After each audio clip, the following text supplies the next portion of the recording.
ధను రాశి వారికి ఫిబ్రవరి నెల 2025 సంవత్సరం గోచార ఫలితాలు ఏ విధంగా ఉన్నాయో సశాస్త్రీయంగా తెలుసుకునేటువంటి ప్రయత్నం చేద్దాము. ఇందులో ఈ వృశ్చిక రాశికి ధనురాశి వారికి రవి సంచారం 2-3 స్థానాల్లో అంటే మకర కుంభాలలో సంచారం చేస్తూ ఉన్నారు. మకరంలో అంటే 2వ స్థానంలో 12వ తారీఖు వరకు, తదుపరి నెలాఖరు వరకు ఒక 16 రోజుల పాటు మీకు కుంభంలో సంచారం చేస్తూ ఉన్నారు. కాబట్టి 2వ స్థానంలో ఆయన ఏ విధమైనటువంటి శుభఫలితాలు ఇవ్వరు గోచార రీత్యా. 3వ స్థానంలో మాత్రం మంచి ఫలితాలన్నీ కూడా మనకి చక్కటి ఫలితాలన్నీ కూడా సూర్యభగవానుడు మనకి ఇస్తూ ఉన్నారు. అక్కడ అందరూ సహాయ సహకారాలు అందుతాయి.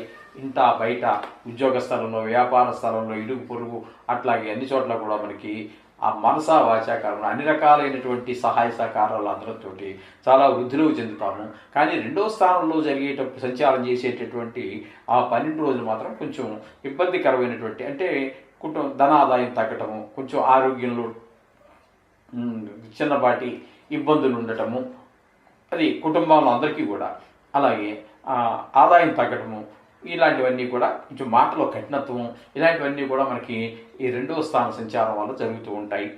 3వ స్థానంలో అద్భుతంగా మనకి మంచి ఫలితాలన్నీ ఇస్తూ ఉన్నారు. ఇకపోతే బుధుని కనుక మనం తీసుకున్నట్టయితే ఇక్కడ 2-3 స్థానాల్లో సంచారం చేస్తూ ఉన్నారు. 2-3 స్థానాల్లో సంచారం చేసేటప్పుడు బుధుడు 2వ స్థానంలో సంచారంలో మనకి చాలా మంచి ఫలితాలు ఇస్తారు. 9వ తారీఖు వరకు ఉంటారు. అక్కడ మంచి ఫలితాలన్నీ ఇస్తూ ఉంటారు. ఆదాయం ఉంటుంది. పిల్లల విషయంలో, కుటుంబ విషయంలో అంత చక్కగా ఉంటుంది. ఆదాయం పెరుగుతుంది. డబ్బుల విషయంలో మాటలో సౌమ్యత ఉంటుంది. ఈ విధమైన ఫలితాలన్నీ ద్వితీయ స్థాన సంచారం వల్ల కలుగుతాయి. కానీ తృతీయ స్థానమైనటువంటి కుంభంలో సంచారం చేసేటటువంటి మిగతా రోజులు 10వ తారీఖు నుంచి నెలాఖరు వరకు అక్కడ మీకు 19 రోజుల పాటు జరుగుతుంది. ఆ 19 రోజులు మాత్రం మీకు అక్కడ కొంచెం ఇబ్బందికరమైనటువంటి పరిస్థితులు ఏర్పడుతూ ఉంటాయి. సహాయ సహకారాలు ఎవరివి అందవు. మనకి ద్వారా కొంచెం ఆదాయం తగ్గటము, మాటలు కూడా అంత త్వరగా చక్కగా లేకపోవటం, ఇట్లాంటివన్నీ జరుగుతూ ఉంటాయి. ఈ విధమైన ఫలితాలను తృతీయ స్థానం వల్ల కలుగుతూ ఉంటాయి. అదేవిధంగా శని భగవాను యొక్క సంచారం కూడా తృతీయంలో జరుగుతోంది. ఈ శని భగవాను యొక్క సంచారం 3వ స్థానంలో చాలా చక్కటి ఫలితాలు ఇస్తాడు ఆయన. దీన్ని ఈ అందరి యొక్క సహాయ సహకారాలు మనకి అందుతాయి. తద్వారా ధనాదాయం పెరుగుతుంది అందరి యొక్క సహాయ సహకారాలతోటి. అలాగే మాట చాలా బాగుంటుంది. అంతచేత మంచి అనిపించుకోగలుగుతాము. ఈ విధమైనటువంటి అనేక రకాలైనటువంటి ఉపయోగాలన్నీ కూడా తృతీయ స్థానంలో శని భగవానుడు ఎన్ని రకాలుగా మనకు ఉపయోగపడగలరో అన్ని రకాలుగాను మనకు చాలా చక్కగా ఉపయోగపడతారు ఈ శని భగవానుడు ఈ ధనురాశి వారికి. ఈ విధంగా శని భగవాన్ యొక్క ఫలితాలు చెప్పుకోవాలి. ఇకపోతే చతుర్థ స్థానంలో శుక్రుని యొక్క సంచారం జరుగుతోందండి.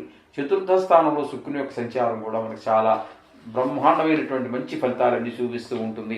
ఇక్కడ మీకు అమ్మగారి ఆరోగ్యం బాగుంటుంది. పిల్లలు విద్య విషయంలో మీరే విద్యార్థి అయితే మీ విద్యా విషయం బాగుంటుంది. పిల్లల విద్యార్థులు అయితే వాళ్ళ విద్య బాగుంటుంది. అలాగే ఇంట్లో మంచి వాతావరణం ఉంటుంది. వాహన సౌఖ్యం ఉంటుంది. గృహ సౌఖ్యం ఉంటుంది.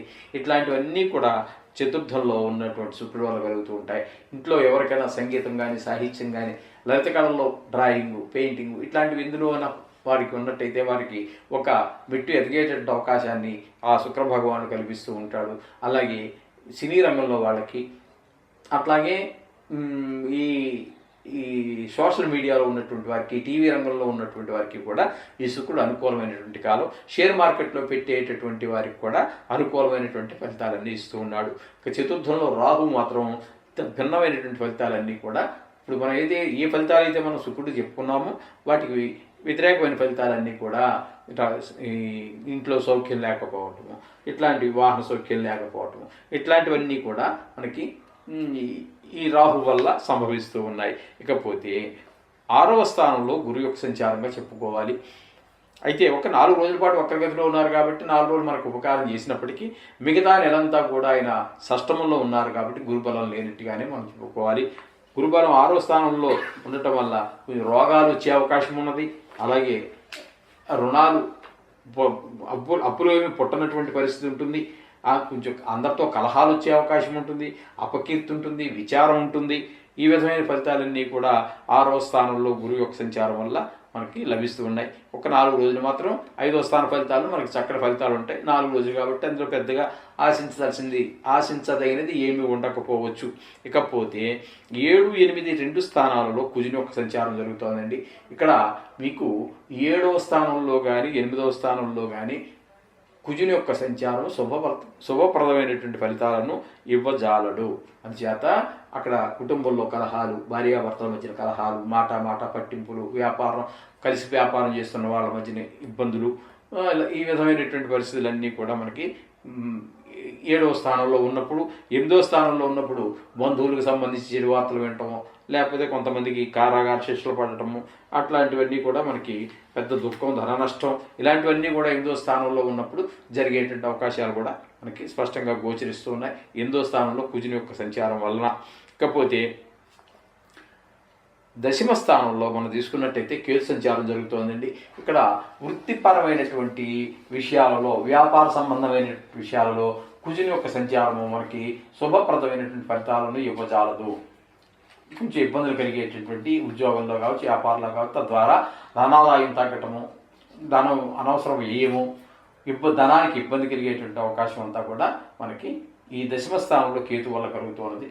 ఏదేమైనప్పటికీ ఇక్కడ మనకి ధనురాశి వారిని కనుక మనం తీసుకున్నట్టయితే ఒక రవి కొద్ది రోజు కొంతకాలం ఉపయోగపడిన, శని పూర్తిగా, శుక్రుడు పూర్తిగా మనకి అనుకూలమైనటువంటి ప్రదేశంలో ఉన్నారు. కాబట్టి ఇక్కడ మనం చెప్పుకోవాలి అంటే శని పూర్తిగాను, శుక్రుడు పూర్తిగాను, బుధుడు సగం రోజులు, రవి సగం రోజులు, మొత్తంగా ఏం చెప్పుకున్నా 4 గ్రహాలు మనకు అనుకూలంగా ఉన్నది. ఏదైనా దీని గురించి పెద్దగా ఇబ్బంది పడాల్సినటువంటి పరిస్థితి ఏమి కాదు.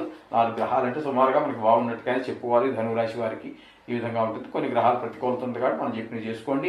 ముఖ్యంగా ఈ రథసప్తమికి సంబంధించినటువంటి పూజలు చేసుకుని ఆ రోజు రవికి సంబంధించినటువంటి గుడి ఏదైనా ఉన్నట్టయితే దర్శనం చేసుకోండి, ఆ ప్రార్థన చేయండి. ఇది సంవత్సరానికి ఒకసారి వచ్చే పండుగే. రోజు ఇంటి దగ్గర అలాగా చేసుకుంటున్నారు కాబట్టి అది సంవత్సరానికి ఒక రోజు వచ్చేటటువంటిది. అలాగే జన్మానికి శివరాత్రి అన్నారు. ఈ ఏడాది వచ్చే శివరాత్రిని దాటిపోనివ్వకండి. వచ్చే సంవత్సరం ఏంటో తెలియదు కదా. వచ్చే సంవత్సరం ఎవరు ఏంటో, ఎవరు ఎక్కడో, ఎలాగో ఏంటో తెలియనటువంటి పరిస్థితి. కాబట్టి వచ్చే నిమిషమే తెలియదు మనకి, వచ్చే సంవత్సరం ఎలా తెలుస్తుంది. కాబట్టి ఈ మహాశివరాత్రి రోజున తప్పకుండా శివుడి యొక్క దర్శనం చేసుకోండి. వీలైతే ఒక చెంబుడు నీళ్లు, ఒక చెంబుడు పాలు పోసేయండి. అట్లాగే దొరికించుకునైనా సరే ఒక బిల్వ పత్రాన్ని ఆయన శిరస్సును ఉంచండి, ఆ మహాదేవుని ప్రార్థించండి. ఈ నవగ్రహ దోషాలతో పాటు మహాపాపాలన్నీ కూడా పటాపించలేకపోతాయనడంలో ఎటువంటి సందేహం లేదు. ఈ విధంగా చేయండి, అన్ని సర్వశుభాలు పొందండి. శుభం భూయాత్.